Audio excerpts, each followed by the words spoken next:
Usembut Menteri Rangba ke Jelah ubak Presiden Tensong mendagasngi gulong baka kerdop ke entry buat exit point ke badan Haumling di bawah distrik on sa penteri kam no shwa ke kat santrik benai no pra mentau snem kat kum kejing thu ubak Presiden kejing pendam no ke sarkar ya kejing tai ke belak temu kamen shwa kolong hadian baka sarkar ke alap baka don kejing slam menteri namar bar hapot ya kilom henai mentang ke sarkar hapen pendap kerki ya ketika kam kelarai bantai no hagi jaka belak biang lupa hagi jingnut ke bolong kumba lai klor ulai itu bahag ketika kerdop ke sarkar kan buru ya jaka bantes covid ya barung sya Jelah ulang bagi jingtai hagi jaka belak bu kamen shwa hagi jingnut ke bolong ka san klor kelak pen sengau thu bakla ya babun henai namar bakane ke kam kolong ke bakerki namar ke jing slam palat ban penbet penbiang ya jaka belak temu menshwa ke sarkar kelak sim ya karai ban bu no ya kerdop hagi jaka belak biang lupa bat ke baduna ke jinglut Laban kedua bagi sarkar kalau pendam no ia kerdop Haumling kat kum ke city wa under secretary ketenan jengok kai perthai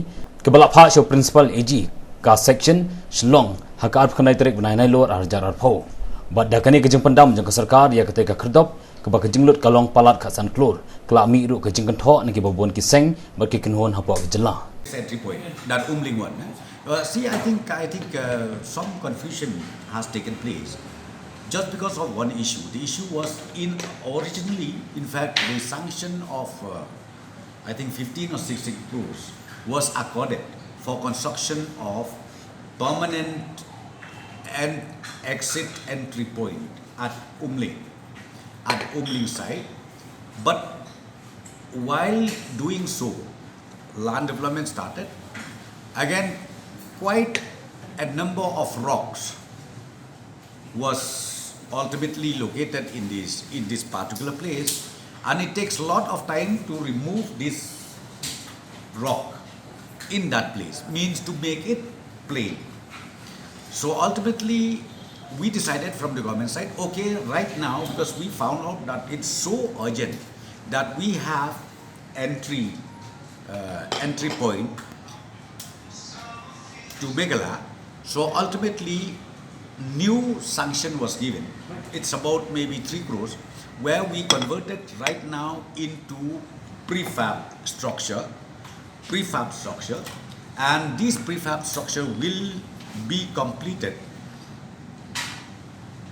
At least, I'm just telling you, we'll be able to make it operationalized from on or before 15 December.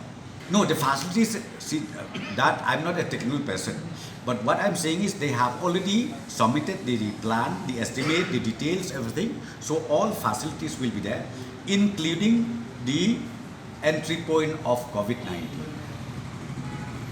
COVID-19 also will be shifted over there, and then entry point also will be set up over there.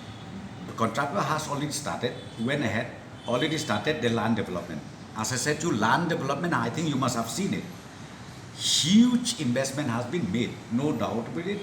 But since we found out that the situation arises that we need to complete this entry point and also shifting of the present temporary entry point of COVID-19 that we set up in Bonihat, found to be so urgent, so essential. So ultimately we said, okay, let us go ahead. We construct now a prefab structure. One is for entry point and number 2 is for the entry point of COVID-19.